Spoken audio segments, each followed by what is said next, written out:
Hey YouTube, so I got my Pioneer P40 project here. Turn the light off for now. So if you follow the channel, thank you for following the channel, by the way. Uh, if you follow the channel, you know that I picked up this saw specifically to port. But it had pretty low compression with the base gasket on it. It was sitting at about 120 psi. So I made a video of that. And then a viewer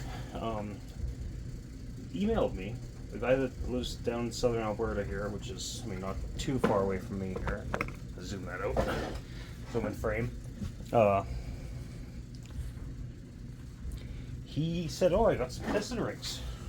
Okay, cool. He's, like I said, he's about 3 hours away from me. He said he had some rings and had some other Pioneer parts and stuff like that. So I go down there, and he had Pioneer parts. He had a lot of Pioneer parts, and he's willing to sell. So I'm gonna put his name's John. I'm gonna put his email address in the description. Plus, it'll be on screen here somewhere. But he's got tons of parts. He has 4 new old stock Poolin Pro 455s, which is the same as a P45. But he's got tons of parts. He's got new cylinders for Pioneer. He's got all kinds of crap. If you contact him, it might, if you're looking for this and that, it might be a good idea to have part numbers ready, because it looked like his stuff was pretty organized in part numbers. So, but anyways, so I got a set of rings from him, brand new rings. But he also had the fiber reed, which apparently was a better performance reed, so that'll go in the saw too. Anyways, on to the porting of this saw. Just throw that in the bag here.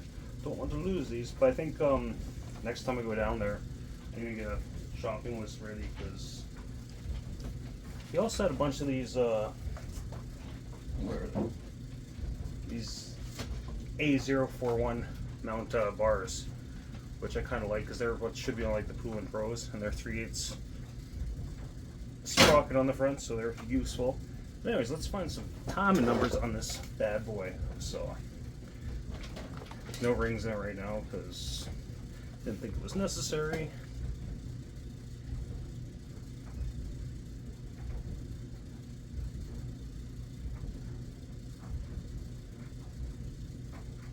And there's no base gasket on it at the moment.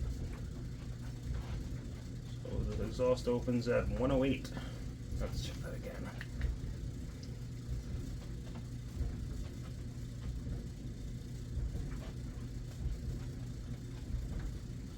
Yep, we'll call that 108. The exhaust is at 108.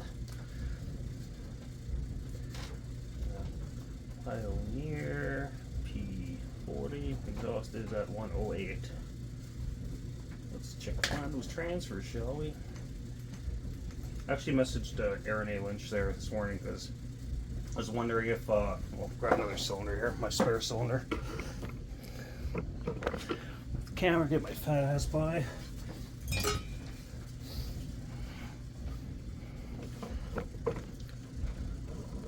Like I was wondering, like on that Black & Decker saw, I notched out the skirt here where the transfers are. So I asked Aaron if he did that to his. He said no, so I'm going to leave them as is. But yeah, this is my spare cylinder. This is actually from a farm saw. The only difference is it's got the decomp on it, which I don't think these saws actually need. I mean, maybe if there's machine work done, you get compression high enough that it would matter. But anyways, let's find those pesky transfers.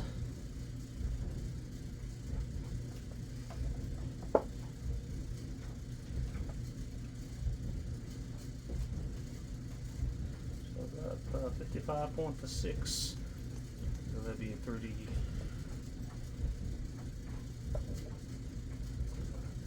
4.5.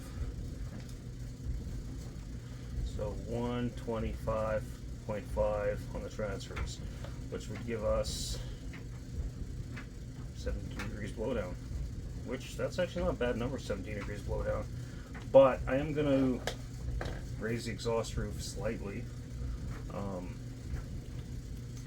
That'll be that. Just a lot of cleanup on the cylinder too. Do some flow porting. Make this exhaust port wider. That's where the exhaust opens. 108. Transfers. 25.5. So, what I'm going to go for here, nothing too spicy really. I mean, we'll go for 105. That's cool for 104 on the exhaust roof. Let's go for that.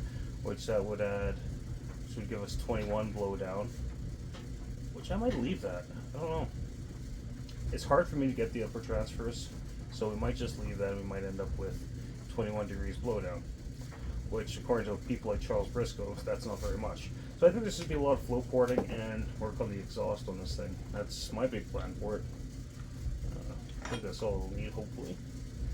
This saw did not come with an intake at all. And that, I've been thinking about that, and somewhere here, my pile of garbage, oh, here we go. This uses it till it's an HS, just like a Husqvarna 61. So I got one of these intake pieces for 61. I think we'll use that and then get a Husqvarna 61 air filter for it as well. And that's what we'll run on here. I don't think there'll be any clearance issues on with anything. Should bolt right up. But now I gotta get to all the nitty gritty work. Working on this stupid cylinder, cleaning up the saw in general. Hopefully it'll be a torquer.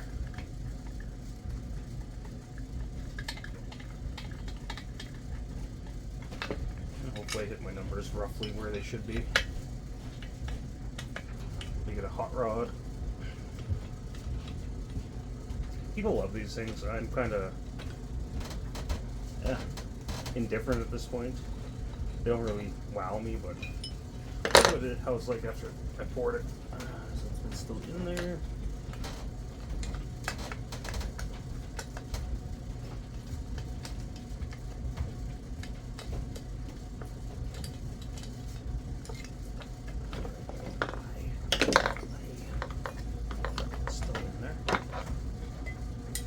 Anyways, so that's the first stage of me doing something to this. That home light I got from Jim, that little consumer, I just shelved that for now. I will get to it. Just this is something it's been on the bench longer, and I want to get this one done. Why is that being such a bastard? That's stuff, though.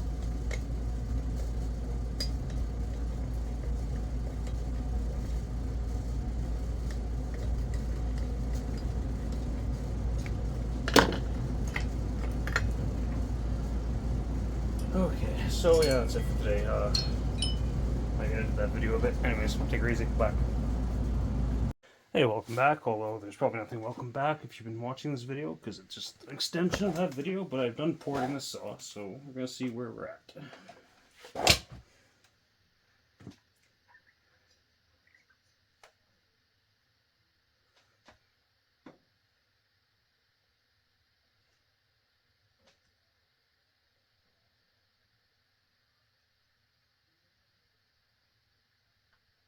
Oh, we're sitting at 105. So that's 114.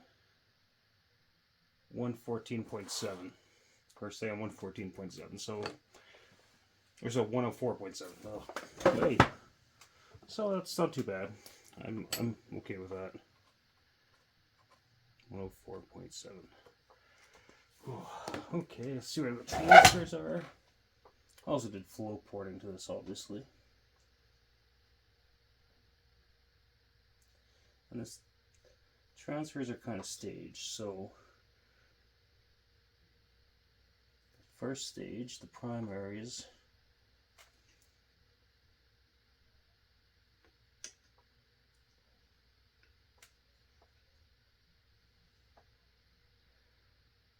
they open up at 121. Okay, so that gives me 17 degrees blowdown. I'm happy with that. Then the rest open like 2 degrees after ish. So I'm happy with that. I'm happy where it ended up. Like I said, I can always rip into this thing and do it again. I didn't see what the squish was before, so I should probably do that. It's probably high by not machining this. No machine work to this guy.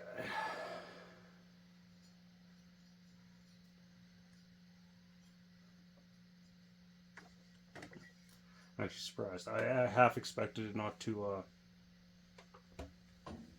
even hit the solder. Older saws seem to have such sloppy squish.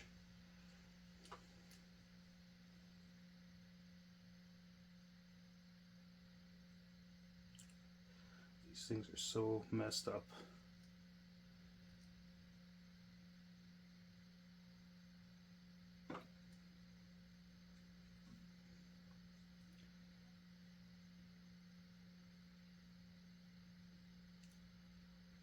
So we got 20 thou right there. Wow. I didn't expect to be that tight. It's okay though, we'll leave it. Checking a few other places. Go to this side.